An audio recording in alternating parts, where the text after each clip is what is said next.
and we're overrun. Sending boys in the trucks with the 50 cals.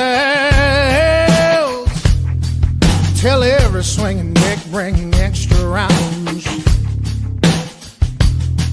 Hang in now, boys, we're on our way. Don't send them all to heaven before we get a taste. Whoa, cry havoc, let's slit the doors of room. What you gonna do? And happy Sunday to you folks. Welcome to another edition of the Double S Podcast. We're back. We're back live again, our second in a row. We got a streak going now. Y'all, I'm dragging booty right now. It has been a busy last few days here. All good stuff though. I'm not going to complain, man. I've been out fishing. I've been hanging with some awesome people. Counting my blessings every day, man. Good Lord above, He provides, man. He keeps us on a path that He knows we can handle. So I'm gonna keep taking my vitamins, drinking my water, and keep digging, man, because He knows I can do it. So I'm gonna keep doing it. I'm not sure what the lessons are that He keeps teaching me in these tournaments, y'all. I gotta tell you, I don't know what it is. And I'll openly admit this. I do my very best to rarely, if ever, when I pray and when I speak to the man above, I don't try to ask for things for myself. I usually try to, if I do go ask for things, I usually ask for things for my family and my friends. And it's usually around health and wisdom and peace and things of this nature, because I believe that's really the things that matter in this world. But I don't know, y'all. I might be going and asking, hey, would you mind if I had a limit, Lord? I mean, that might be all right. If you so see fit to let me catch a limit, that would be okay. I don't even care if they're little rats. Just something to give me even a false sense of hope. No, not for nothing. It's been a great time. CKB opened up, man. We had our first event here, and as usual, one of the guys commented this online here. The fastest way. I mean, we have had. Keep in mind, y'all, here in Colorado. In the Denver metro area, my snowblower has not run all year. I'm actually worried about the gas that's in it right now. Number two, I've not had to shovel once. We've been lucky enough that the sun has just melted snow so quickly, what little bit we've gotten. And so, of course, we put a tournament on the schedule in April, and what happens? It snows the day before. Then it cleared up. Actually, tournament day checked out to be okay. It was a real chilly morning start. Buddy and I, you know him, Brick, our co-host here that jumps on. We opted to get a little bit later start. We were in no mood whatsoever to try to deal with the freezing temps. So we late started the thing and then got ourselves going, but still had a good time. Great to see all the faces at the CKB. Scott Brands, hats off to your brother. He smashed them. I mean, just smashed them. Put up like 84, almost 85 inches, I think, for the day. For those of you watching stuff that are out in the Midwest or in the South, in those areas, that's a big bag for us out here, y'all, in Colorado for bass. That's a heck of a work day to put in, especially at Chatfield Reservoir of all places. So yeah, that was a heck of an accomplishment. I know that's like barely top 10 for some leagues out there, but out here that's a heck of a deal. So 11 limits though out of 46 anglers, if that tells you how tough it was fishing. Barely a quarter of the field got their limits out there. There's quite a few folks with 4.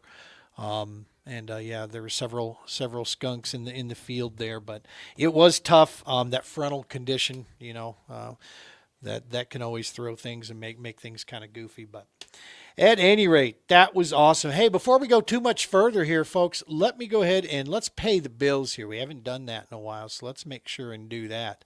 Every episode of the Double S Podcast, as you know it, is brought to you by the Romans Warrior Foundation. # helping is healing.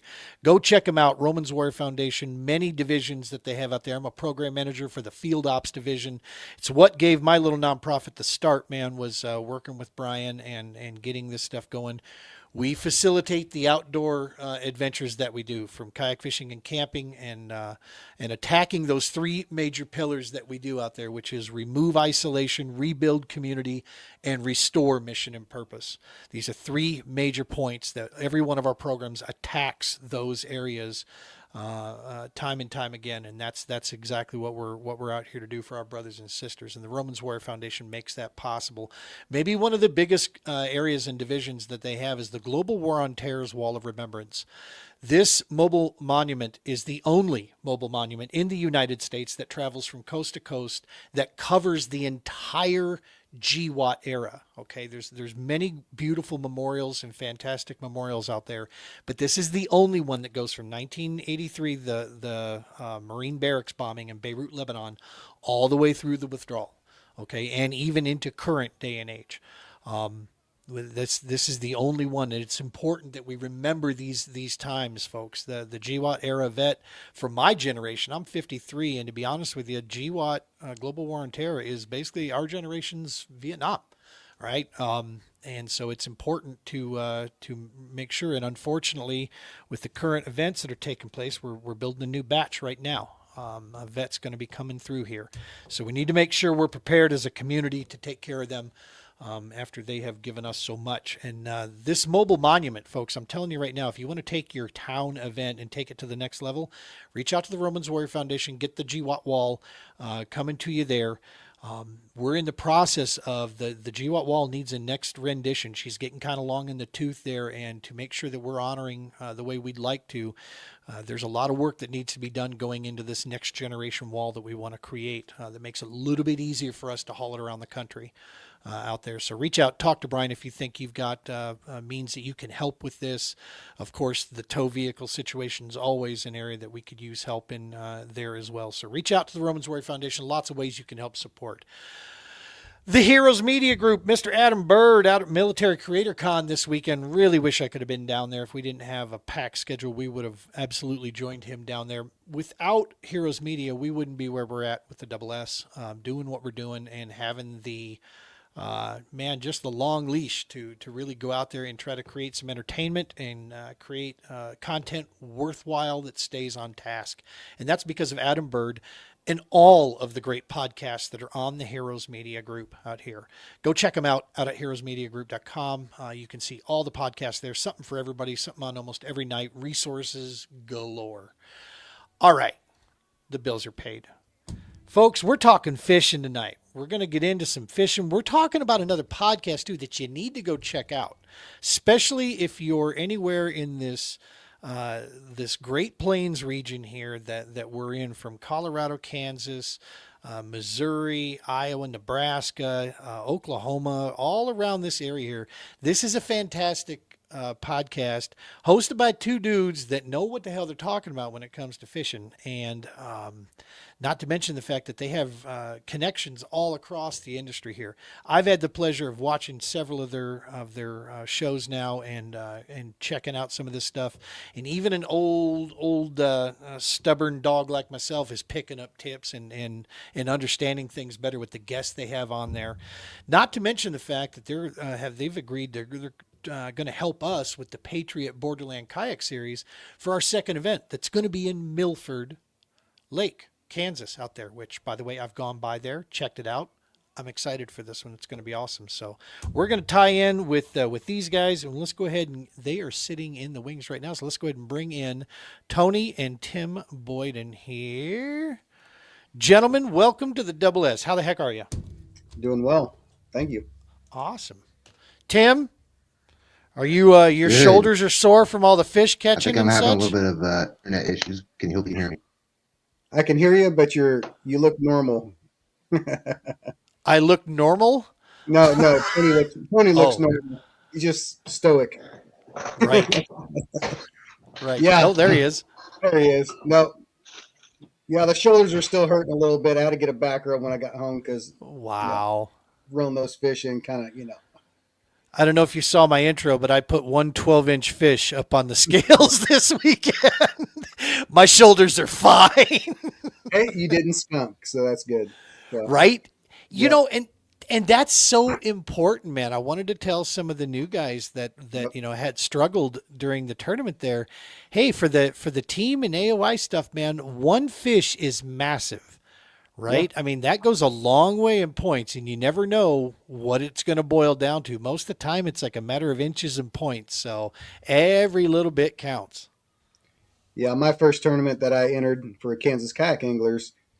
So I have fished a lot of ponds in my life and all this and that. And I was like, I'm going to go into this tournament. I'm going to show these boys what's going on. I'm the best kayak, pond fisherman in the world.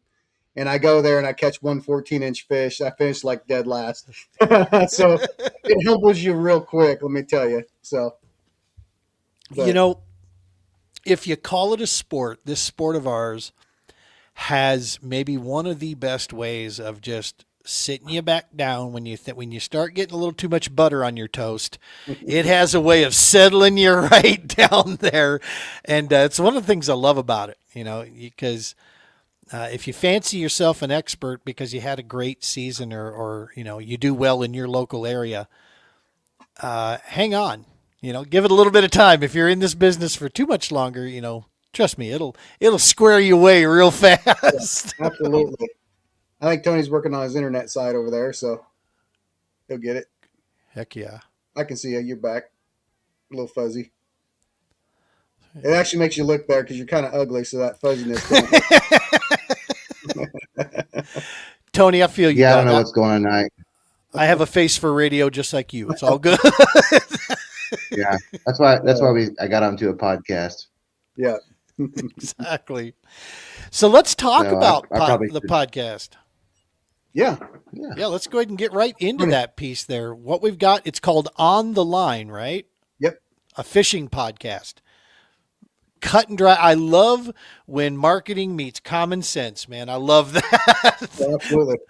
And on YouTube, folks, get over to YouTube. Go check them out there and get a subscribe. Smash that subscribe button on here, and you're going to dig this. If you want to stay in tune with There's the logo there. with the fishing, hey, there you go. Heck Yep. yeah. Just on the line. Yep. See, I don't even double S. We don't even have a T-shirt, man. That's awesome. Yeah, it's a little local company, and I was like, "Hey, here's the logo. Can you make me a shirt?" And they printed it out for me. So works He just pretty made good. himself one. He forgot to get me Yeah, one. well, yeah. Oh, dang. You Tony- gotta cover up your brother sometimes. Right? Tony, talk to me about what made you decide you wanted to spin up a podcast, man. Because that's for those of you who don't know, it's a lot of damn work. It's a lot of work that goes into this to keep this up here. So what made you decide that? Yeah, so really I had this great idea one day to just do it. I don't know what he said because I was on it. No, we had somebody that used to do a podcast kind of in our local area, and he kind of got out of it, and Tim came to me, and I don't know what he said when I was faded out there with my internet, but Tim was like, "Hey, we really need to do this podcast again. I miss watching it. I miss watching what guys did at the local lakes, how they caught their stuff, talking to people, because it really does help build community having a podcast. People want to come on it. People want to come on it and things like that. But I mean, really, it was Tim's idea, and he kind of drugged me into it. And sometimes, we have a disagreement on what we should do about the podcast, but because there's two of us, but we usually come to an agreement. But it was really his idea to replace one that was previously here. So I'd say, Tim, what made you think of it? Yeah, like I said, I just missed. Like we had a guy named John Morris, and he did the podcast. And you always want to know: did you have the right bait tied on? Did you want to have? Were you throwing the same bait as the winning guy? And you wanted to hear what that guy had to say and how he thought about that lake differently than, let's say, you thought about it. So if you got seventh and he was throwing a chatterbait and you were throwing a spinner bait, and you're like, oh, if I just would have thrown that chatterbait. And so I missed that. I missed, hearing the people talk about their day and how it went down and how they may have lost a big fish or a small fish or what, chose them to go left instead of right kind of deal. And so I said, hey, let's do it. And Tony's the electronic guy. So he makes all the scripts up. He gives me way too much credit, but I pretty much just say, hey, do you want to come on the podcast? He puts out the whole script and takes care of everything behind the scenes. And yeah, it's it's pretty exciting. I enjoy it. That's So awesome. yeah. That's awesome. And we, for the first like 3-4 years, we were over here on the Double S. We were the TPO Doc Talk, and we did fishing primarily, and then we also talked about veteran issues, first responder issues, and because of our nonprofit work, we made the kind of switch to where we'd be veteran first responder first. That also talks fishing, as well. Mhm. But that was something that I noticed out there. There was a lot of podcasts that were big, and the in crowd, if you will, whatever, this and that, the cool kids, and they're gone. They're just not there anymore. So I think it makes more room for the local guys. Now, do you guys only cover the Kansas Kayak Anglers Club, or do you cover more than that? Do you cover any regional stuff around you? Yeah, as time permits. We also kind of the director of the Todd, the director of Kansas Kayak Anglers, also does the Kansas Bass Nation. Like we had Stoney on. I seen he was on not too long ago on your show. We had him on when he won the Big Bass Nice. 250, and but he's a Kansas guy, right? Yep. We've had a few other people on outside of that, but we actually had Matt Collins on there from Colorado, Nice. and we had some people on from Eco Fishing Shop. So we kind of stay locally. We fish too much, so we don't get a chance to do a podcast every week. Right. Or we would probably branch out more, but opportunity presents itself, and we're always up for that. We just haven't branched out a whole past the Midwest. So Awesome. Yeah, man, it's it's easy, and it's awesome that when you there's something to be said for doing less better, right? We don't need to always be, covering the whole, going so big. There's always this thought, no matter what you do, that got to go bigger, bigger, bigger, bigger. But in all honesty, sometimes pulling back, right, and focusing in on some areas and just do it better, and stay true to the core of what you want to get after. So that's awesome. And you guys have enough. Number one, you have some straight, flat out hammers in the state of Kansas.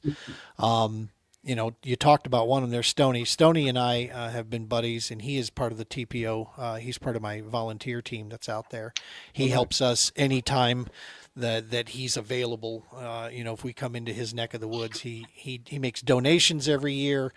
That we can hand away baits and fishing rods to people. I think we've given away like maybe 4 or 6 different rods that Stoney's donated to us. John Denton, who's right up there, real close to you guys as well. Brother John, he's done the same thing. He and his family, donate to the cause, and we have been able to do it quite a bit. But yeah, you guys have such a great area there. Where was I? Oh, I drove by, so I was at Milford, and then I drove over just to the north of the Kansas City area, and I stayed there, and I had some time, so I'm just checking out the map, and I'm like, good Lord, I'm like 3 hours away from just amazing fisheries within a 3-hour drive of here. Just, some of the, bucket list destinations across the Midwest US. Have you guys always been in Kansas City? In that area, Kansas area, or are you natives there, or did you move in there? Tim, we'll start with you. Yeah, we've lived here our whole life in Topeka area. Oh, okay. I actually live north of Topeka, but I'm by a couple local lakes like Banner Creek. I'm pretty close to Lake Shawnee, Perry Lake. I'm pretty close to Milford. It's only about an hour and 20, so it's not horribly far away from me. Cedar Bluffs is another good one. If you never fished Cedar Bluffs, it can be a pretty good lake as well. But yeah, we've lived here our whole life, and we fished pretty much our whole life. So we just a lot of people are like, Kansas sucks for fishing, but I'm like, you must be fishing the different lakes than me, because I think it's pretty good. We're not Texas. We don't catch double-digit bass, but we have 5-pound smallmouth and 7-pound largemouth, which is a pretty dang good lake. Dog. Yeah. Yeah. No, keep coming west if you want, rough bass fishing, right? Keep coming west. Are those Colorado lakes, are they pretty pressured? They're wickedly pressured. So there's only a few of them. Yeah. We are. They're all man-made reservoirs. Most of them are driven by, water rights that is just a complete mess out here. So, fluctuations, we're horribly overcrowded out here. And so, yeah, the pressure, and then you add in highland reservoir situations are just tough fishing for if you're hunting bass. Yeah. Little to no vegetation, crystal clear water, cold, right? I mean, that's what you got to go hunting these things. And you and I both know when you're dealing with smallies, man, those are smart. They're not like their buck-toothed, cross-eyed green cousins, right? That you can throw a bottle cap at and convince them to bite, type thing. All the hooks on it. Yeah. Yeah. No, smallies are they're mean and they're smarter. They really, so you can easily ruin, especially in a kayak, you can ruin your chances by just simply drifting in, over them a little, getting too damn close to them. If they get a scent, or an idea that you're there, see ya, they're gone. So yeah, our water fish is small too. That might be the hardest part out here is that, 6.5 mile long lake, and there maybe are 3 legitimate locations that you can cash a check and win from, right? Oh, wow. And we all know it's fishing, right? It can happen anywhere, any day, anytime. But just look at the results, do the stats, look back, find out, and you start seeing it going, yeah, there's like 3 really high productive places on this big ass body of water that get it done. So that's the challenge out there that we deal with. But are most of the Kansas lakes out there, are most of them reservoirs, or are they, do you have some natural bodies of water that you deal with? There is only one natural body of water, I think, in Kansas. And that was actually natural, a lake anyway. I think all the rest are man-made reservoirs or state lakes or, yeah. Tony, are you guys considered a highland res also out there? Are your lakes highland reservoirs? No. No. So they're, I don't think we have any. I'm trying to think. No. No, the closest one would be that one that you went out to in western Kansas. That's probably close to a highland reservoir. What's that called? Yeah. But I can't think of the name of it now. But no, I would say no. I'm trying to think of any. No. So because most you have pretty decent vegetation in most of your bodies of water out there, right? Yep. Except one that they sprayed. Oh, that's a bummer. Don't even get me started on that. But right. One of the best lakes in Kansas. Yeah, they ruined it. But yeah, most of them. That's the only one I was thinking about. Wilson. I was like, nah, it's not really a highland reservoir. So that's what I was going to wonder is if Wilson. I've only been to Wilson one time.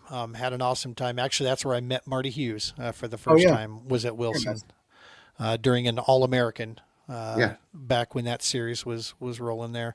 Mr. Brickland tuning in. He was going to co-host with me tonight, but he's got family he's taking care of. So, Brother Brick, we love you, dog, and you take care of the family there. Jason. Hey, big congratulations to Mr. Jason Ginger, also part of the TPO team. Top 10 in like his second or third tournament ever, the Grassroots Legends Series down in Moyac. He came in 10th place there. Nice job, brother. Impressive. Great job. Brother Jay joining us here. Appreciate you, dog. He quarterbacked and put together a field op that we went out and did today out at Aurora Res. Tough fishing again, but we did see the guys did catch themselves some trout, and it was beautiful weather, so that was an awesome deal. But who do we have here? I do not know who this is. Organics. Kansas guy. Is it a Kansas guy? Yeah, Derek. All right. Awesome. Appreciate you guys tuning in, man. Yeah. Awesome. So I just wanted to take a quick there. We always love when folks are tuning in and checking us out here. Well, awesome, dude. So you guys get the podcast going. How long before the podcast were you both into tournament angling? Did you come from the boat world, or has it always been kayak for you? I'll start with that one. For me, it was, I think I got on I grew up kind of a fair weather fisherman. Tim would take me a lot of times. He's my older brother. I just want to make sure I point that out that he's older than I am. Not much older though. But we had an older brother that's even older than us two, and he used to take us fishing. He had a pontoon boat. Never did tournaments or anything. Pond fishing, small town pond fishing, rural areas, lakes and stuff like that. So in 2018, my oldest brother he was going down to Florida to pick up a kayak, and he goes, "You need to go kayaking with me, man. It's the best thing ever." And I'm like, "All right, it's the best thing ever. Another one of these. That's the best thing ever. You got to do it, right?" One of those types. Exactly. He's actually a vet himself, and he was in the Army and stuff. But he was like, "Yeah, you gotta go with me." I was like, "Yeah, sure, why not? I want to go to Florida. I hadn't been to Florida yet." And I got on the kayak, and we spent like 4 or 5 days, and we did like Gulf of Mexico Beach area, Panama Oh, City. wow. And we did Don't some you inland. mean Gulf of America, Tony? You're right. There's a sign there now. Oh my gosh. It's official. So yes, but yeah, so we went down there to the it was actually Mexico Beach, Mexico Nice. City Beach, right next to Panama City. Yeah, Absolutely gorgeous, white sands. it is gorgeous. And we were down there for about 5 days.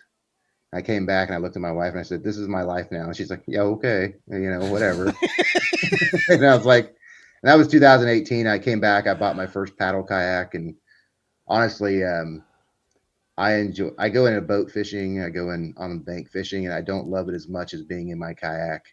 I feel that. So I got into kayak fishing, and then I upgraded stuff, and then Tim had done it about a year before I did, and about 3 years ago I got into actually got a pedal kayak, like a Hobie, and did my first tournament, and pretty much skunked the first 3 tournaments. But came back that year and was able to win our national or our Kansas State championship in the Kansas Bass Nation. Good So stuff. so I actually got to go to the 10 killer championship for Bassmaster. Very cool. And now you said earlier, it's not going to change your life, but it kind of did, because now I'm hooked, and I can't stop. Tim and I are both on the Kansas Kayak Anglers admin team now, and fish all these different tournaments and stuff. And I've done a couple of Bassmasters, and I just absolutely love it. I don't really care if I win. I mean, it's great when I win, but I just love being in my kayak fishing. It's peaceful, and it's good for your mental health and physical health, and winning's always nice, but it's not my thing. So I've done it this will be my 4th year tournament fishing. Very cool. And about my 7th or 8th year kayak fishing. So what I heard right there, Tim, is that you're the pusher of this addiction of kayak fishing. Retire now. Right? Yeah. Right? Yeah, man, it gets you there. I came from the boat world. I'm in the kayak game now, and 99% of the time I don't ever look back. I'm so thankful to be out on the water in a kayak. Every once in a while, it's like, man, it sure would be nice on this big body of water to be able to go see a lot more of it today. Unfortunately, that's the only difference. I can still see all of it that I want to. It's just going to take more than a day, outing. I can't motor up and drop 65 mile an hour to, up the lake to go see, certain things. But Tim, was it from pond straight to kayak with you as well? Or did you, for as far as tournaments are concerned? Yeah. So our older brother had a 24-foot pontoon boat. And so we'd go out the lakes and fish off of it. And I started fishing when I was about 12. And instantly, pretty much, it was the best thing ever. I'd never hunted. I just fished. That's it. Been fishing for, 38 years. So, and then about the last 10 years, I took it pretty serious. In the last 5 years, I've been kayak fishing. And same thing, older brother went out on a kayak, and I was like, oh my God, this is fantastic. So I bought me a little $200 one sit-in. I took to all the little ponds. And then I went up to, I think, Dick's Sporting Good 12-footer, and then I went into a Hobie Outback, and then I went to a Hobie PA14, and then I have a combination of a Hobie 14 and a Lynx. But I mean, I'm on that kayak, like I'm glued to it. So with Marty's event this year, I'm trying to get that 2026 fish, and I am fishing my heart out. So that is so awesome, man. Yeah, I am always so jealous of you guys that live within, that striking distance of, water and such. We have it here, but it's an event when you want to get out, and especially I don't have a kayak that you can pedal. So, with New Canoe, the way I'm rigged out, it's for motor, right? And so my battleship that I have also, I've added a lot of weight to it, so I need to, I can still do the truck bed, but it's not as easy as toss it in and just go. I'll be honest with you, I'm considering switching over to this U10 as my tournament rig. It's a 10-foot 10. It's the little brother to the Unlimited, 41-inch wide, super stable rig, and it's like, man, that extra 20 pounds shaved off, boy, that could save the old man's back and shoulders a little bit. I could sling that thing around a little easier and get in some of these little bodies of water. But so the podcast kicks up. Talk to me a little bit about, so that I can better understand, like, let me set the stage. So in Colorado, we have two major clubs. The oldest and the biggest one is the Colorado Kayak Fishing Club. Okay. That is, they also do tournaments. They're all about community. They're all about, they raise money every year and they donate it to a deserving nonprofit that their board, works on. And they do substantial, donations. They're big time community driven, is their thing. And they have a multi-species, and then they have a bass, side. Then we also have the Colorado Kayak Bassmasters, which is its own separate club, definitely more for those folks that are trying to work their way to the Bassmaster, natty that they want to get a piece of. And they have a little bit bigger payouts because it's a higher entry fee to get in, more competition driven, right? For sure. So it's its own club.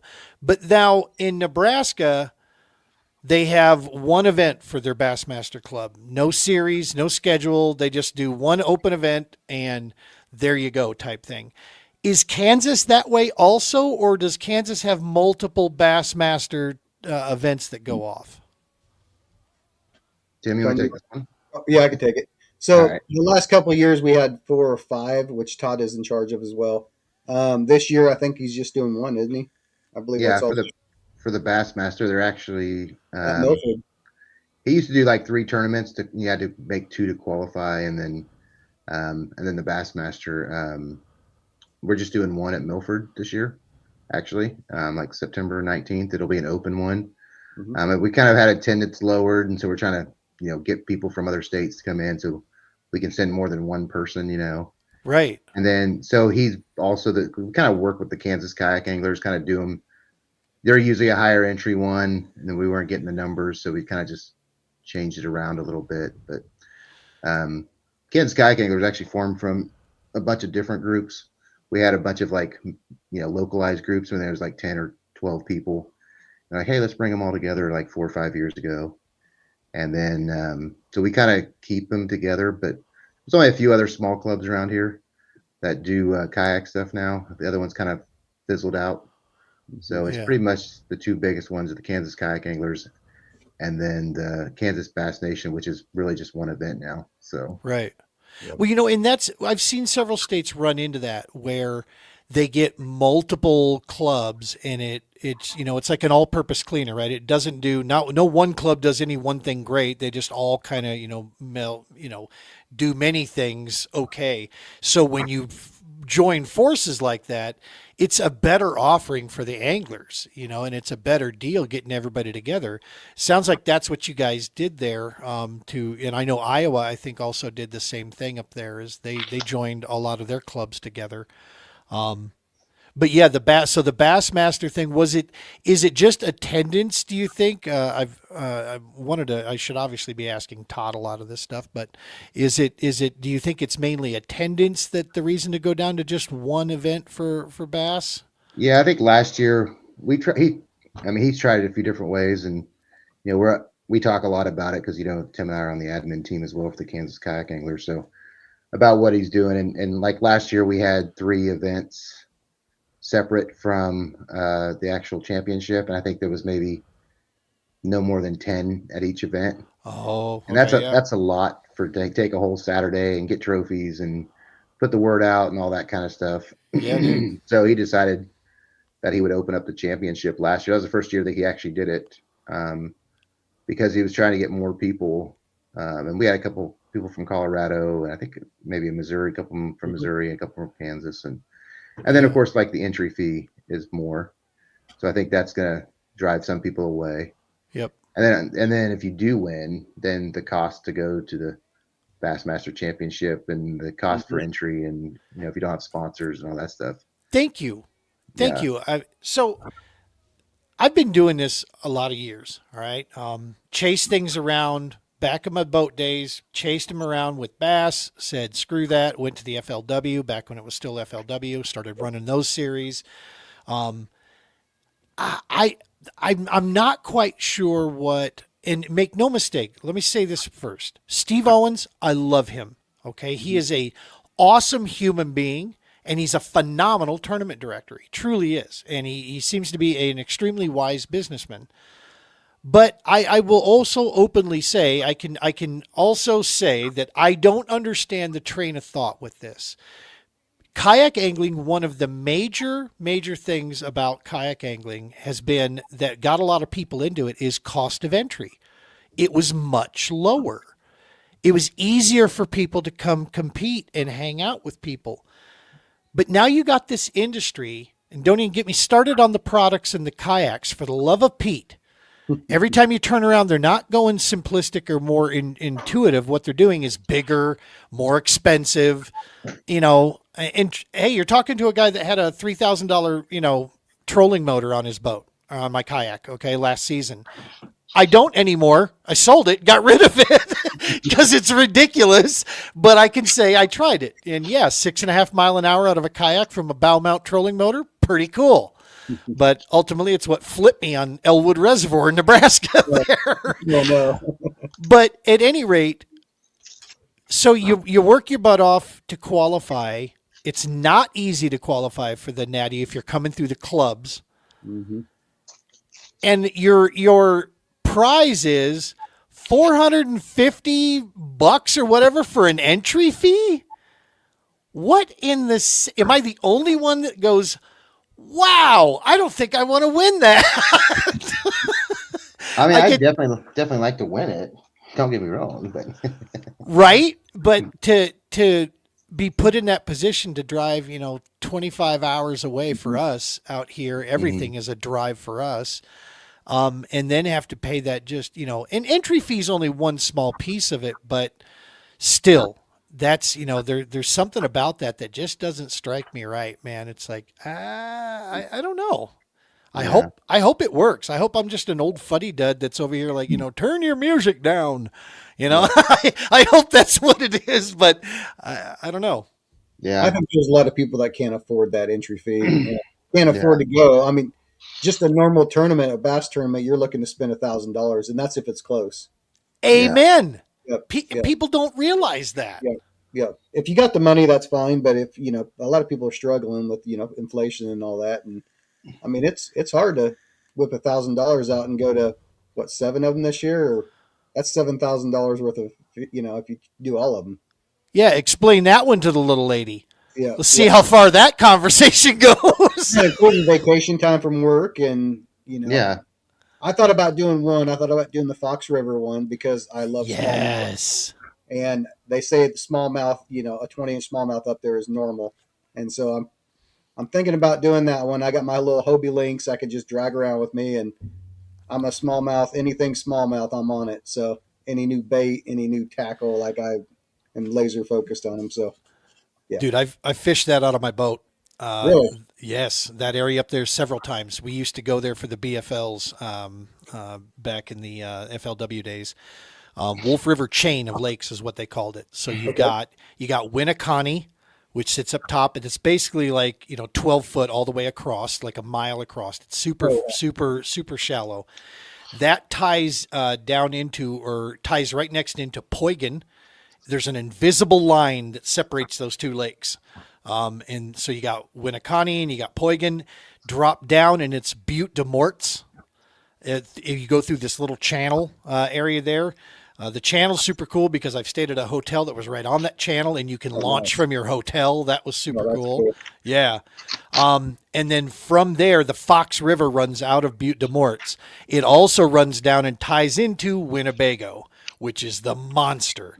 And I've seen some guys bring some bags of smallies back from there that are like, but that's like Great Lakes type fishing down there. Yeah. I don't know if you really want to probably take that on in a kayak or not, because some of those guys would have to get way out there, with their boat and really scope them up.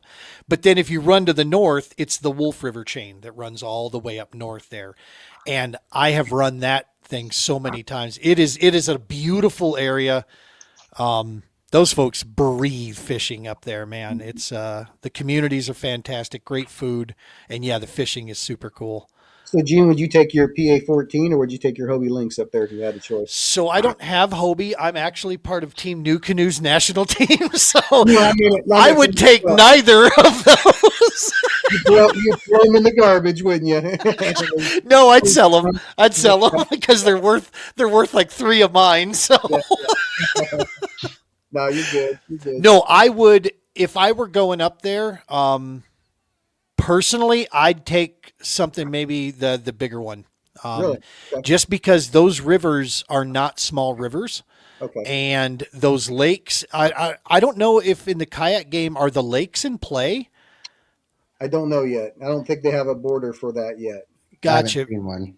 So when Hobie went up there, Hobie took the lakes out of play. But now I knew why they did that, Yes. because at the time they were still not allowing motors, and they had they still have probably the best pedal drive system on the planet, and so their series was kind of showcasing what these PAs could do in the river current. Right, the current isn't huge.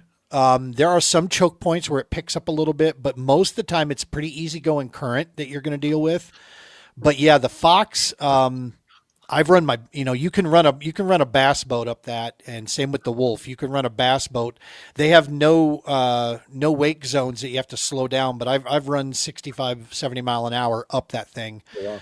It's big enough for that. So yeah, I would say, but I guess maybe it all depends on, just how mobile you want to be.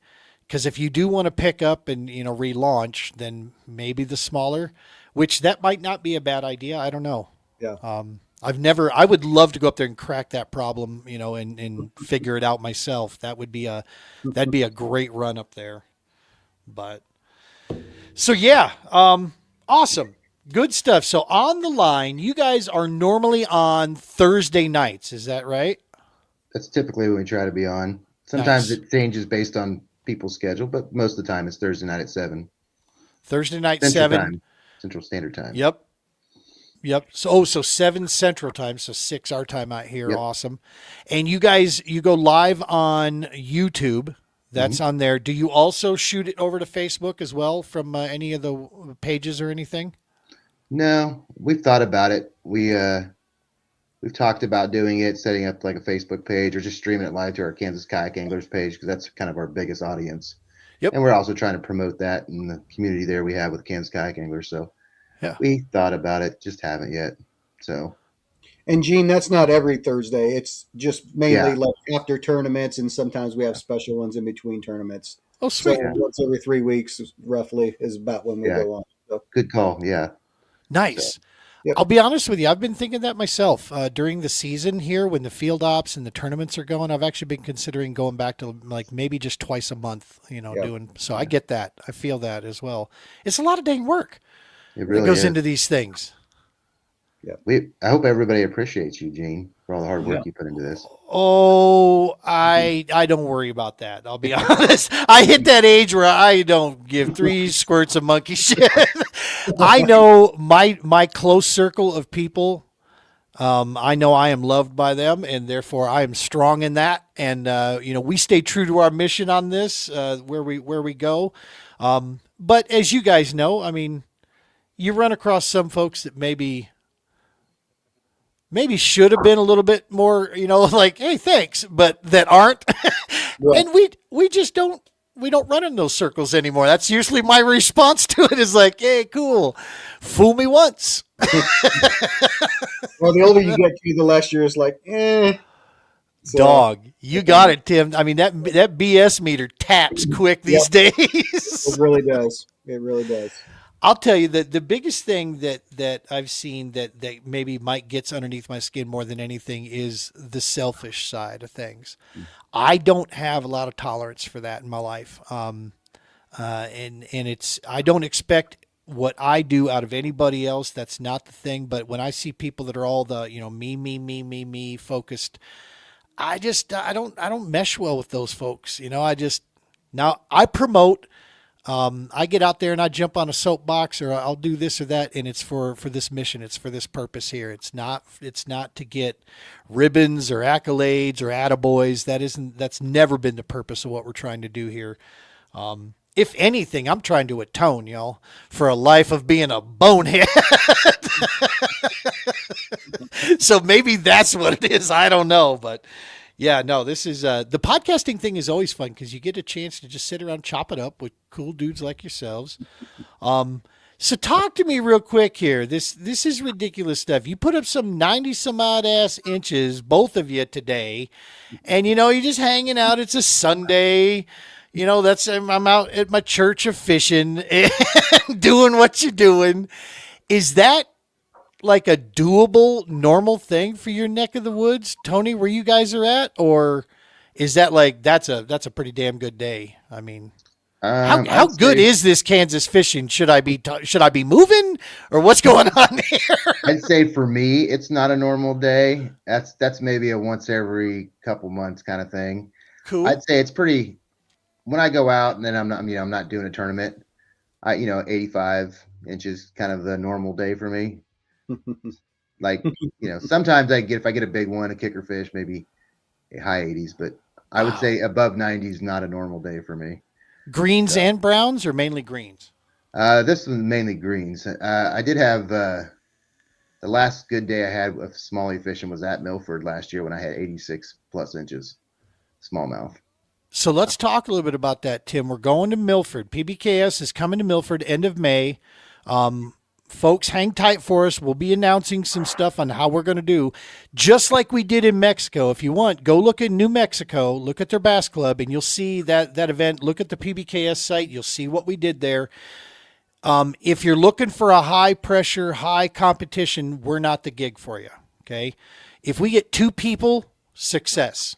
We don't need big numbers. That's not what we're here for. We're here to celebrate vets, first responders, and their families, say thank you, and above all, reconnect with the community side. Come if you want inappropriate jokes and you want some good barbecue, hanging out, and we're going to have some friendly, competition in there where we'll hand out some goofy stuff here and there, and then we got some cool prizes to give away from some amazing sponsors. So that's basically what we're going to try to do, and just try to reconnect and show new people what we fell in love with, in the kayak side so much, right? It's a great event for new folks that want to come check it out, see what's going on. We encourage people. Mother shipping's allowed. If it floats, you can get in. I don't care what it is, if it's a belly boat or a boat. All we ask is during takeoff that you 100% do not use your big motor at takeoff with it, because it's a shotgun start. So just use your trolling motor when you're taking off until all the kayaks are clear. Then you can do what you want to do. You can do a team thing too. If you and the spouse want to get in and only one of you is signed up, cool. We're all right with that too. We're mainly just here to, like I said, break bread, chop it up, have a good time, and hang around camp Friday night and Saturday night. That's where we'll be at the campsites there, cooking up some food and hanging around and like I said, sharing stories. And if this last event's anything indicative of what this next event, the jokes, man, you'll want to damn near write them down, because they were good and plentiful and they kept coming. So some of those jokes will stick with you through life that your uncle told back in 1974, and you're like, I still remember that to this day. Dude, if you got thin skin, this isn't the event for you either. Well, I'm a service technician, so I've heard about every love joke. It. So yeah, love it. Yeah, that's I always know when I do a field op, when I take these guys and gals out, the moment they start cracking on me, I know it's like, yes, I'm in. They trust me well enough to, oh my God, today this might be the meanest burn and one of the best ever. And I was like, ouch, this one hurts. So I struggled on Saturday, right? Got one little rat, got one other bite that was too small. Just random. I could never, really settle in on something in this area. Then today we go out to a total different res on the other side of the metro area, Aurora Reservoir this time. And dude, I'm watching fish on live scope like crazy. And I'm the only one with live scope there, so that's what I use for the guiding. You know, I'm trying to get guys on. I'm directing traffic, right? 25 feet right out this way, let it get to the bottom, throw your Ned rig out there type thing. Nothing. By the end of the day, 3 other guys that went out with me all had caught a trout. Okay. I don't even have trout gear, right? One of the guys was like, well, these hooks are a little too big. I'm like, it's the smallest hook I have in my entire arsenal. It's for bass. Like it's not meant for, yeah, right. We're almost at the end of the day, second to third last cast. Everybody's talking, well, hey man, we beat the skunk there, and I'm like, yeah, talk, speak for yourself. I still haven't even caught a trout. Homeboy behind me is like, I don't know. I might want to go get my money back from that live scope if I was you. And I'm like, ow. But I knew, I was like, sweet, I'm in. I got, homies with me now. And that's always the great, and there's plenty of that goes around at these events, man. We have a good time. And that's what Milford is exciting. How much experience, Tim, do you have at Milford? You say Smalley's there. You know that place pretty well? I know it pretty well, actually. Tony, like I said, won last year, but I think I caught 60 smallmouth each day I was there in practice. Holy biscuits. Now, most of them are, between 10 and 13 inches, but you do get those 16s. And the state record did come out of Milford, which is like 6.8 pounds, I believe. So, wow. So it did come out of Milford.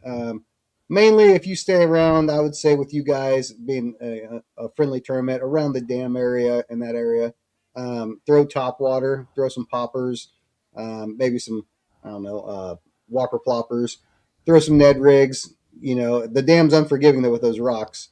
Right. That dam there, yeah, I was on the dam last year and I got it on video. I hooked into a 9-pound channel cat on the Ned rig, and I thought it was, of course, the state record smallmouth. That's my inside joke. Everything I did was the state record, right? And so, but that thing took me for a ride, and I got it in. It was 9-pound channel cat, so that was kind of interesting. Wow, that's exciting. So, would you guys, Tony? You won the thing last year. Would you say the fishery healthy as an overall fishery goes? Tim might disagree with me, but I think as far as fisheries in Kansas, it's probably one of the healthiest. Sweet. They really push fishing out there. I mean, they do recreation too, but they really keep up on stocking it. And there's so many different places, rocks and ledges and, back in coves, laydowns. I mean, you got a river coming in, so you got real muddy to the north. Right north, Tim. Correct. The lake's kind of weird, kind of angled. So and then the dam area is a lot clearer water. So it's really got just a whole hodgepodge of everything you want. I mean, the marina is nice. There's a nice marina there that you can go. Yeah, they have a nice marina. I think it's the largest lake too in Kansas. It is. Yeah, so it's just got everything, right? So if you wanted to chase largemouth, you can go back in the coves and chase largemouth. I know a couple people caught some 4 and 5 pound largemouth in the tournament last year. I think my biggest was 18.5 smallmouth. Wow. I had like 18.5, 17.5, 17.5, 17, and 17. And I missed some bigger ones. So, wow. Yeah.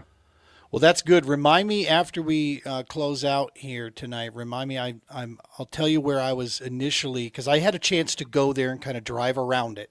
Mm-hmm. I literally drove around the entire lake on that day to kind of check things out. Went all the way up to the north. Went up to Wakefield. Wow. Looked at that.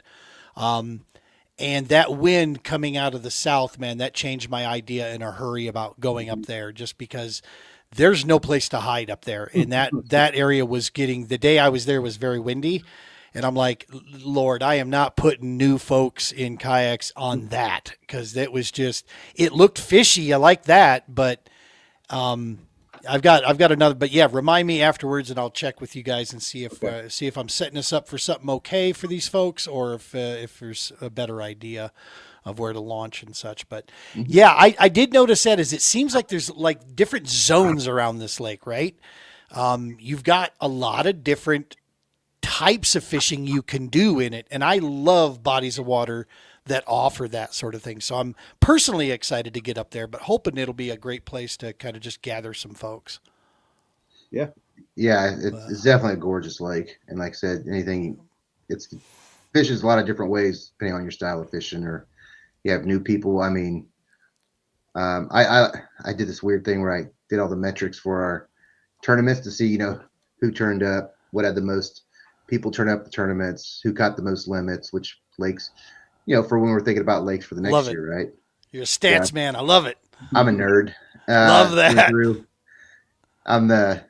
do a lot of that stuff. But it was actually, I think there was only like one person in our tournament that didn't get a limit, one or two people that didn't get a full 5 fish limit of like 30 or so people. That's strong. Yeah. That's so, good. I mean, they're not big fish, but especially for people who are just getting into it. Yes. And that smallie bite, right? Like, it's addictive. So, dude, and you know that any day out on the water, if you're catching even if they're dinks or whatever, that's what we're just trying to get people on fish and get them into an area, right? So that's if you the main throw a thing. Ned rig out there, you'll catch a smallmouth. Love it. Yeah. Love it. So I was driving in and I'm looking at the map. I think I was coming up 77, driving up to enter up, get up by the park there. And as I'm coming in, I look out in the distance here, and it's slow moving. I see this chopper up here, and as I get closer, I'm like, "Good Lord, that's a damn Apache that's sitting there." And they were just—I don't know if they were running some tests or what they were doing, but they were just slowly coming across. And I'm like, "Yep, I'm in the right area, Fort Riley, right there. I must be in the right location." I know I'm an American, but when I see an AH-64 Apache come over a hill, it still scares the crap out of me. Like, hell yes! Like, man, I would be so dead right now. And that's the truth, right? I mean, it's just like, yeah, no, you got no place to hide if that bad boy's on you. No, it's still like I drove by Fort Riley a lot, and I'll see it pop up over the hill, and I'm like, I'm a good guy. Every time I think of my head, every time. I got a big American flag that's right on the hood of my truck, so I thought I'd probably be all right. Yep. Yeah, or I see a drone flying, I'm like, hey, I'm one of the good guys. Exactly. Now, Gene, you were saying that. So did you guys all launch from like the same boat ramp? Yeah. Yeah. That's like, so what we did our first event, and what we try to do, so we want to do a shotgun start, right? It's the whole remove and isolation. We want to bring everybody together, and we're going to start in the same location.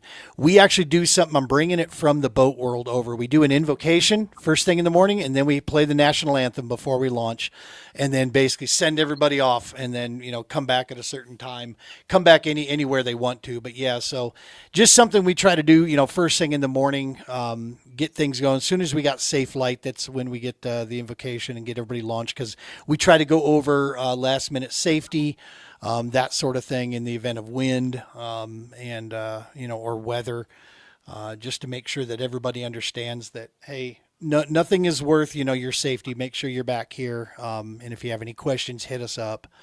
Because I'm usually out there trying to, and the other team members that'll be with me, we're going to be helping new folks where we can, and any experienced anglers that are willing to do that as well. Really appreciate that, giving tips and helping folks get on fish. So whether it's a big gathering or an actual tournament event that we do, we'll figure that part out. But one way or another, we want to make sure that everybody gets out, has fun till 2 o'clock, 3 o'clock or whatever. And then we get back to camp so we can brew up some good food and give away some cool prizes. So yeah, we can talk to you after the show as far as if the wind's coming from the north or the south, like some areas that we think are high probabilities of actually getting, especially new people on fish. Perfect. So, yeah. Perfect. Good stuff. All right, folks, make sure you head over, go check out On the Line, a fishing podcast with these two gentlemen right here.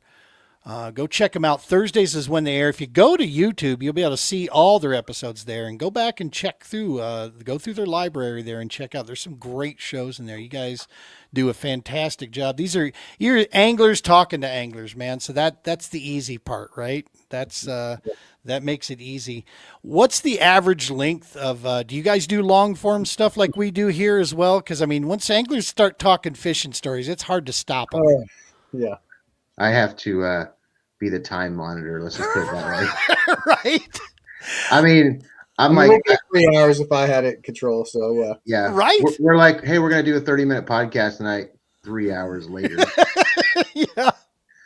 I always tell the wife, she's like, when do you think you'll be done tonight? I'm like, probably 8. She's like, okay, 9 o'clock. Got it. We always tell everybody that if we get too deep into it and you really need to leave, we understand, and we give you to say, put your hand up, say bye, and leave. Just leave, because we're not. None of us Kids are graduating college. I'll see you later. Yeah. I usually go downstairs. Man, those guys were talkative, honey. I'm sorry. She's like, yeah, right. Yeah. It's easy, man, when you start sharing the stories with fishing, because that's half the maybe even more than half of what drives us. Just the instances, the things that we've seen and encountered out there. It's interesting. It's fun. It's scary. It's adrenaline. I mean, it's everything all together, right? Especially in the bass side. Absolutely. I actually had a interesting thing happen tonight.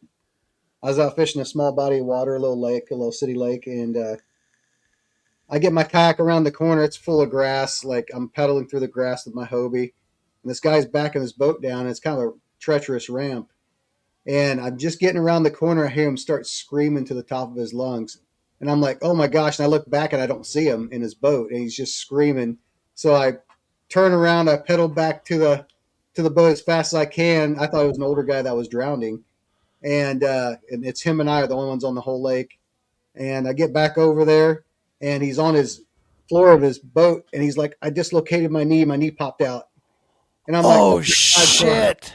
Paddle up the shore, get his phone. His truck was still running. The boat was still on the ramp. Get his phone for him. He's like, "I don't want to go to the hospital." He goes, "Do you know how to put my knee back in for me?"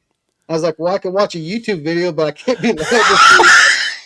He goes, "Well, look at the YouTube video and pop it back in for me." So as we're talking about it, his knee just goes pop and pop back in by itself. And so he's like, "I'm good now. I'm good." I was like, "You just wanted to get to that spot over there, didn't you? You just messing with me." He goes, "No, seriously, I'm hurt." So he goes, "Well, I'm going to go try to fish for some big crappie in there." And I was like, "All right." So I pedaled back. I look back, and he's loading his boat up, and he just took off because his knee hurt so bad. I'm like, "Oh, I bet." But that screaming, I thought somebody was dying. I mean, it was bad. So dude, that's scary. Yep. Very, very interesting experience tonight. So, yeah.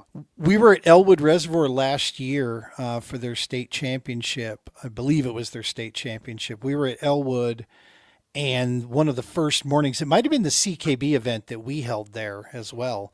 Yeah, we get there first thing in the morning for tournament day, and there's a young man who fell on the dam. He was shore fishing, and he fell down the rocks and tore up his leg really bad. And these walleye guys that were out in the middle of the night saw it, and saw him there, and they put him in the boat, and they got him back to the ramp, called an ambulance.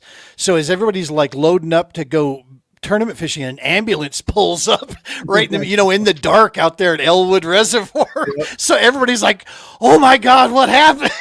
It's like, no, it's one jackwagon over here busted himself up on the dam. And he was a young kid too. It was like, poor kid. But yeah, he couldn't put any weight on it. That's scary stuff out there. It's a reminder, right? Anything could happen at any time. So definitely make sure you're out there with somebody. Well, listen, gentlemen, I appreciate you guys in a major way. I'm looking forward to learning more about the Kansas Kayak Anglers. What is a normal for Kansas Kayak Anglers? What's a normal outing for folks, for you guys? Are you putting 20 anglers on a normal event, 30 anglers? What's kind of normal for you guys? Go ahead, Tony. Oh, yeah. We've really been trying to increase. It kind of went down. COVID, it kind of started going up, and then it kind of went down. Everybody says it's due to the COVID babies. they couldn't get out and fish anymore. But Right. I don't know. I don't know if that's true, but we've seen a pretty good steady increase the last 2 years. And so this year, our first tournament had 33. We're trying to keep it around 30, That's or awesome. higher. So our membership's up this year about 20%. So we're getting close to that 50 members, trying to keep it between 35. If we get to 35 people, then we pay out like 5 spots, and it's, Hell yeah. we've kind of spread out the money. So it's not like the top 2 guys get all the money. So, Yeah. because it really is about getting more people out and having fun. Agreed. No one's going to retire early if they win one of these things. It's, we try to do a lot of prizes and stuff for our anglers, and that's been really a big push. It's hard to get sponsors sometimes, for the local clubs, small clubs.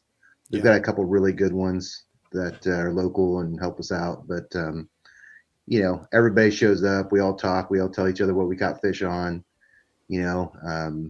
So that's our average. I would say last year was 25.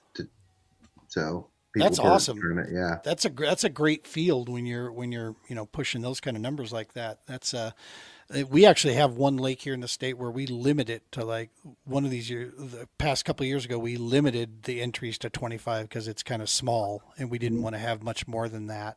Mm-hmm. So the first 25 people that signed up got in, type thing. So that's a good number to have. Most of the lakes that you guys fish, eastern Kansas, do you stretch out to the west ever? Because you got Norton, Cedar Bluff, those are good fisheries out there. Yes. Mm-hmm. Do you guys ever come over to those throughout the season? Yeah. We've done Wilson, Cedar Bluffs. We haven't done Norton before. We talked about it, but It's pretty fun. I would say the central, the core group of I would say 75% plus are really in that, 75, area from like Topeka. Omaha down to Wichita area. Yep. So in the eastern part of Kansas to middle part. So and plus there's fewer lakes as you get farther west. Yeah. And a lot of them are drying up too. Yeah. So I would say the majority of them are southeast Kansas to northeast Kansas. Cool. So well, and that's still, to be honest with you, from Colorado, dude, that's not a bad drive at all. Especially if you leave really early in the morning, you can get through eastern Colorado, western Kansas. Do that when it's dark, and then you're okay. Because the moment you start to get, closer to, I'd say Russell, and you start to get closer there, green starts to show up, right? And it's like, okay, yes, I'm at least now out of the dust bowl, out of that area there, because it is. I mean, there's a whole lot of Jack and shit out there, and Jack left town. Seems like Groundhog Day. It's like it just keeps going and going and going. It's it's rough. yeah. And there's not a lot of there's a lot of truck stops, but not a lot of towns. And all the truck stops start to look the same on the interstate as you're going down that thing. I've driven it more times than I can count, back and forth along that run. So, but still, yeah, it's not bad. Once you get there, it's about 7-hour run for us out there. So yeah, I have to be watching you guys. Love to come over and hang out and jump in one of these events with you guys. Let you take my money. Tim says he'll pay for your tournament entry fee. Appreciate that. That's what a nice guy he is. And you know what? After the show, I'll tell you right where Tony won the tournament at. This podcasting gig isn't such a bad deal after all. I'll send you the coordinates personally. Yeah. Awesome. Good stuff. All right, gentlemen. Well, we're going to go ahead and wrap this thing up here. I'm excited to jump on your show there and talk some fishing and help promote the PBKS thing here for everybody that's watching this and still, or either watching it recorded or watching it live. Go check out the Kansas Kayak Anglers. Check out, again, the podcast On the Line -X2M on YouTube. Go subscribe there. Let's see if we can bump their subscription numbers here. Go check out any if you want to, get plugged into real fishing information, these guys here got you covered. And check out the tournaments that are going on over there. Of course, we're going to be at Milford. That's the one we're going to highlight. I feel like we've chosen right after talking with Todd. He helped kind of lead me to that lake that would probably be the best that most people would be interested in, maybe running over to. So, and we'll be coming at the end of May. May 30th is when we'll be over there. We're going to be staying at the Acorn Resort. We got a couple camp spots over there. I think they still have plenty of stuff open there. So if anybody else wants to jump in, that's over there. But that's on next to Farnham Creek, I think is where that's located right there. So, alrighty, gentlemen, is there anything that we were going to talk about that I didn't talk about tonight with you guys, or did we cover everything? That's all I can think of. Cool. Yeah. Awesome. Folks, you know the routine. Go ahead and show some love across all the channels out there. It helps us get the message out a little bit further. And not that we really need, or gauge anything on the likes and follows, but it does help us when it comes to trying to spread the word about the mission and get sponsorship and help and support out there. So it's a great way you can help us out there if you'd like to do that. Next Sunday, we're taking a break next Sunday. That's right. We're not going to have a show next Sunday, so we'll be coming back the following Sunday. After that, we're actually going to go ahead and make good on that. It's been 6 years, man. I've been going every Sunday night. But this year is the first time that we're going to start taking some breaks in there. And I think next Sunday because I'll be leaving for a super exciting vacation with my wife. This is one I'm actually looking forward to. So, folks, make sure to smash that subscribe. All the good stuff out there, like we tell you always in the past. Tight lines, be safe, be good to each other, and God bless.